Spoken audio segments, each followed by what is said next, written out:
What's going on, everybody? Fishing the Odds here.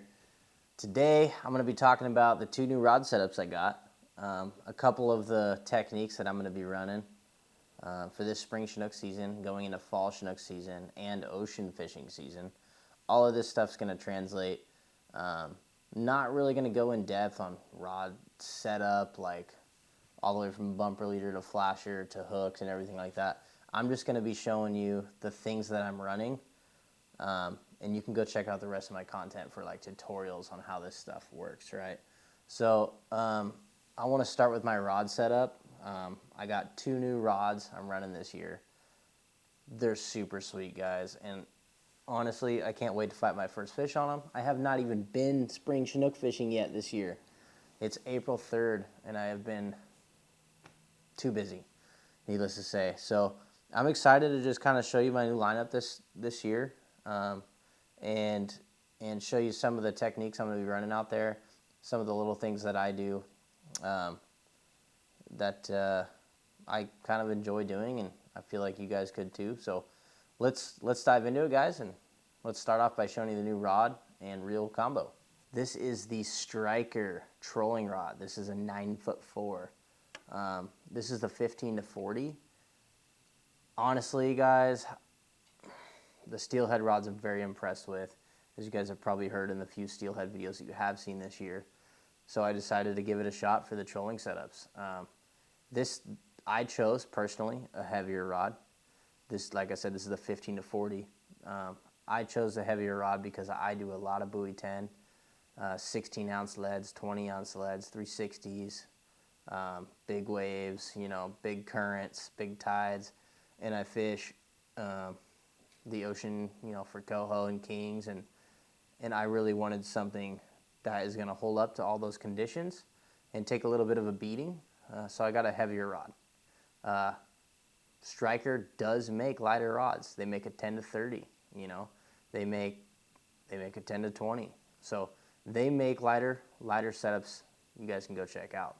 However, what's really cool about these Striker rods is these blue accents everywhere. Let's get a close-up on this. You got blue in the eyelets. You got blue above and below on the wraps of the eyelets. Blue in the handle, all the way to blue in the tip, which you guys aren't going to be able to see where I'm sitting. So to keep that little theme going, I figured I'd get the stainless steel gear Akuma Cold Water Strong. Now, I went with stainless for all of the reasons I've already mentioned. Do a lot of buoy 10, a lot of saltwater. I do all kinds of different fisheries that have brackish water. I want something that's going to be able to hold up from the inside out, so I chose the Akuma Cold Water with the stainless steel parts. Okay, I don't even know what you call it, right? But it's got a line counter on it. Apparently, this thing holds up really well. It's got a pretty decent price tag on it, but I think it's going to be worth it for all the guys that love fishing out in the saltwater. But here's the box, guys. CWS 354 DLX Kuma Cold Water. We'll get a close-up on this for you. Super sick. Yeah, I like my left-handed retrieves, baby. I don't do the right-handed retrieve thing. But I'm finally going to be able to get out this weekend, so I'm excited to fish these. I'm starting out by running quick fish. What I do is I just go straight from my braid to my VIP line lock, little bead chain. I do a dropper off of here, and then I have a 5-foot leader to my quick fish. Okay, it's super simple, but like I said, we're not going to dive into setups too much today. Just showing you some of the things I'm going to be running this season, including some of the lures and what have you. So I have this paired up with 50-pound braid. This is the Power Pro Super Slick. This stuff is awesome, guys, and I put blue on it to match the Striker rod. It looks sick. This thing's going to be sick. I'm super excited about it, guys. So kudos to you guys, Striker. Love the American flag on the rod. That's killer. So let's dive into what I'm going to be throwing on these bad boys in just a minute here. Coming off of that braid, I'm going to be running a few different things. I don't have a whole lot of time to herring fish this year, but I will herring fish for a couple trips. So it's not really going to be my primary setup just because I usually never get to fish early springer season often. I do get to go, but not often. So I'm going to be running the Owner 3/0 herring hooks on a mooching rig. My spacing is going to be, you know, far enough apart for a green label herring, head to tail, right? So I'm going to be running that.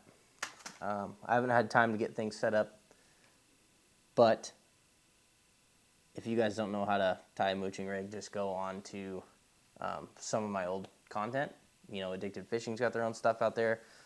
Everybody's got their own stuff for tying mooching rigs. Pretty simple rig, guys. So when I am running herring, that's what I'll be doing. However, when I get to my 360 fishing, you guys know I love that, I'm going to be running the Cold Water Strong bumper leaders. This is like his finesse lineup. It's a little bit thinner diameter wire, and I have that going to a short bust 360 flasher, chrome dipped. I primarily fish chrome flashers. Greens do really well too. I just primarily fish chrome, kind of keep it all the same. Looks like a school down there when you have everything chrome, right? Just a little theory. But so yeah, I run this bumper leader as well as the original OG Cold Water Strong bumper leader. I run 24-inch, 30-inch bumper leaders on my triangle flasher. Sometimes I'll even go shorter. I mean, this is a 20-inch. I have this one on my triangle flasher, and I have that paired up with one of my favorite flashers. It's like moon jelly, chartreuse, pink, and moon jelly. And it rotates on those colors. I like it. Yakima Bait does a good job with their triangle flashers, so I'm going to be running that the few times that I do fish it. Also, this is a good one by Short Bus. Love that chartreuse, that moon jelly, like I was saying. To me, that looks really good. So this has chrome too. That looks really good as well. So OG Cold Water Strong bumper leaders to a Yakima Bait flasher or a Short Bus flasher. That's kind of how I run my program. Like I said, everything's going to be chrome dipped or just standard chrome for the most part. I like fishing the panty dropper and other different chrome Short Bus 360 flashers. So one thing I like to do behind my Short Bus 360 flasher is I rig up my own spinners, my own prawn spinners, and so on. So I have awesome selection of spinner blades. Takedown Tackle provided me with these boxes.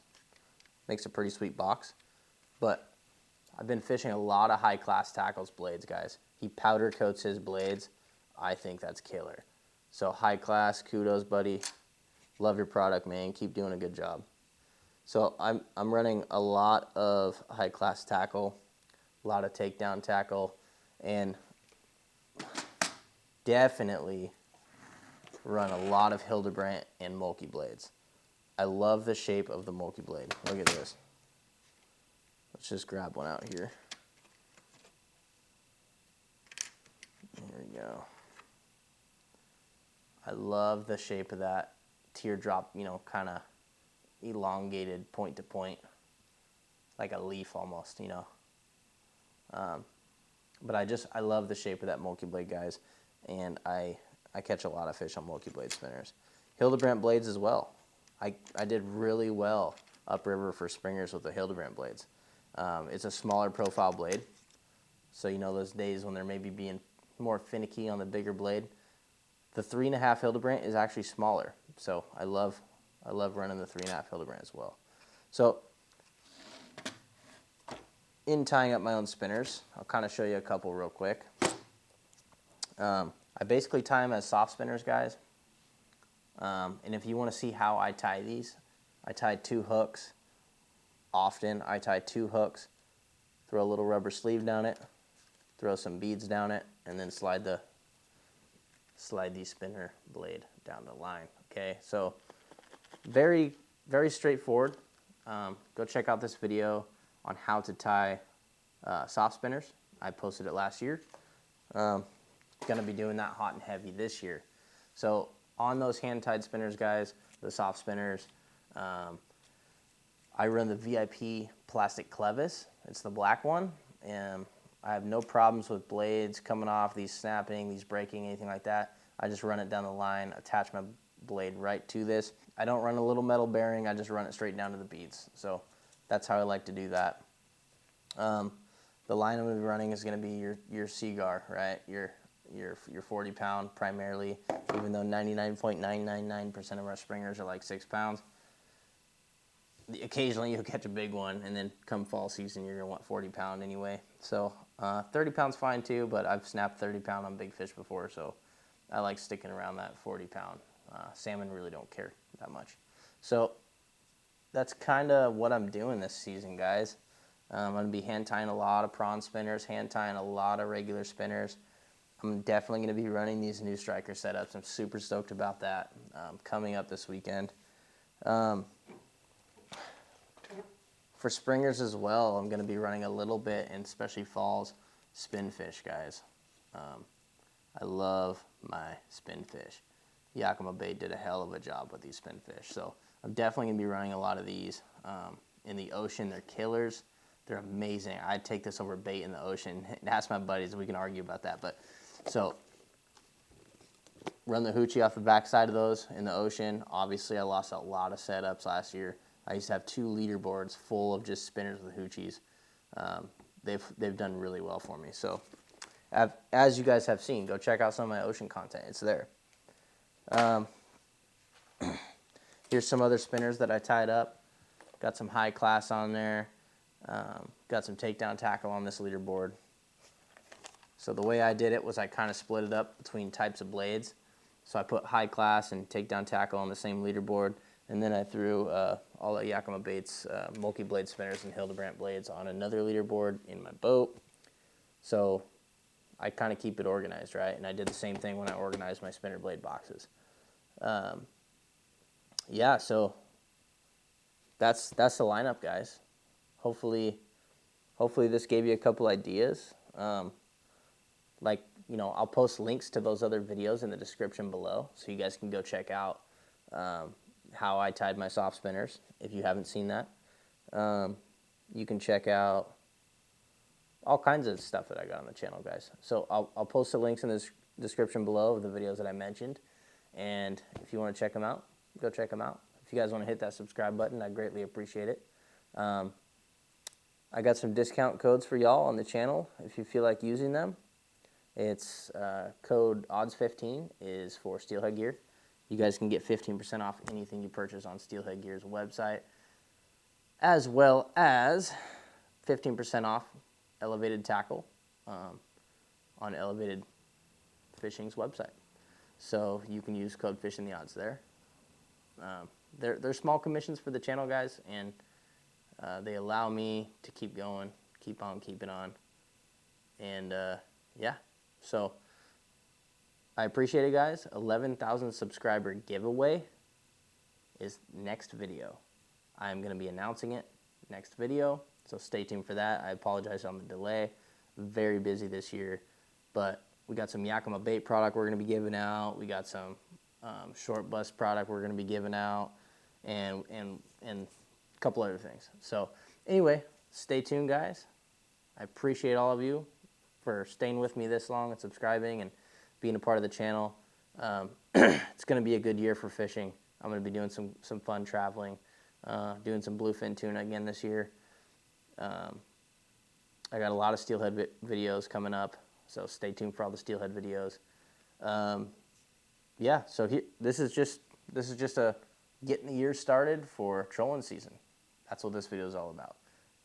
Kind of the basics, the lineup of what I'm running. Hopefully it helps you guys, and I'll see you on the next one.